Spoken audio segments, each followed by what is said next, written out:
ប្រមូលបនកសលសេចក្តីល្អ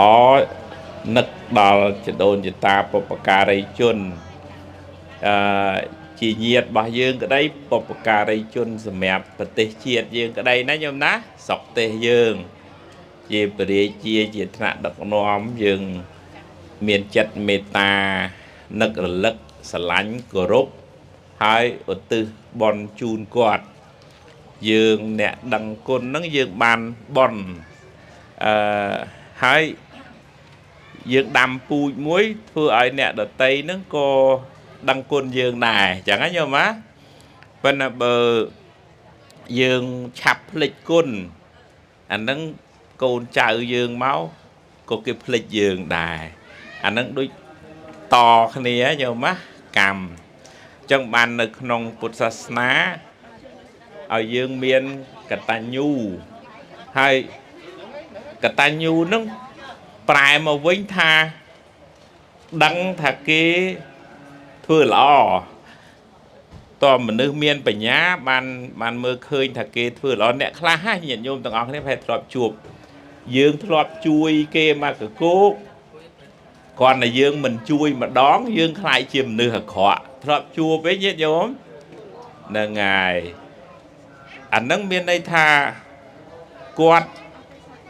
មើលអត់ឃើញអំពើល្អរបស់យើងឯងនិយាយភាសាសាមញ្ញកតញ្ញូហ្នឹងមានន័យថាមើលឃើញអំពើល្អរបស់គេហើយអ្នកមើលអត់ឃើញហ្នឹង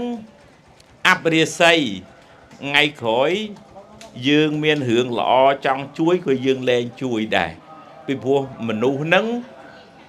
អត់ចេះឃើញគុណគេផងមែនទេញាតិញោមណាអញ្ចឹងសេរីសួស្តីពីយើងម្នាក់នេះដែលយើងធ្លាប់ជួយនេះបាត់ដោយសារអកតញ្ញូរបស់គាត់ប៉ុន្តែនិយាយចឹងហ្នឹងដោយសារយើងជាបុថុជនហ្នឹងយើងនៅមានចិត្តទោមនស្សចិត្តទោមនស្សថាអញខំធ្វើល្អមួយវាអត់ដឹងគុណអញ្ចឹងឯងយោមែនណាហ្នឹងហើយប៉ុន្តែបើចំពោះព្រះអរិយៈព្រះសម្មាសម្ពុទ្ធអីលោកមានបតីខ្ពស់លោកមិនមានបំណងចង់បានអីពីបុគ្គលនឹងវិញឯបើបុគ្គលនឹងមិនដឹងមានតែចិត្តអាណិតហាមនុស្សហ្នឹងណាអត់ចម្រើនទេចឹងហ្នឹងញាតិញោមណាបើយើងបុថុជនមានចិត្តមិនអីញាតិញោមបុថុជនអញឈប់ជួយហែងហើយអញលែងរាប់អានហែងហើយអីចឹងណាញោមណាតូចចិត្តប៉ុន្តែព្រះអរិយៈអត់ចឹងមានតែចិត្តអាណិតទៅវិញអញ្ចឹងយើងធ្វើល្អក៏យើងធ្វើដោយស្មោះត្រង់មិនចាំបាច់ចង់សង្ឃឹមថាចាំមើលអញជួយវាដឹងអញអត់ទេបើជួយដោយមាន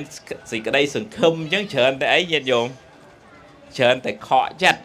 តើនេះញាតិញោមណាសុកចិត្តបើធ្វើបន់មួយវាធ្វើមិនញាតិញោមធ្វើឲ្យដាច់បដ ாய்អញជួយឯងអញធ្វើបន់មួយឯងដឹងមិនដឹងរឿងឯងបើអញធ្វើបន់ហើយផលបន់ណាជួនកាលមិនបានពីបុគ្គលនឹងទេជឿចឹងឯងញាតិញោមបានពីណាពីណីមកអញ្ចឹងយោមកុំតូចចិត្តបើធ្វើល្អមួយអ្នកនឹងឲ្យអ្នកនឹងមិនតបមកយើងវិញណាញាតិញោមណាហ្នឹងហើយគាត់អាមានចិត្តអាណិតទៅវិញថាបុគ្គលនឹងអត់រីកចម្រើនទេដោយសារអកតញ្ញូនឹងអនុមោទនា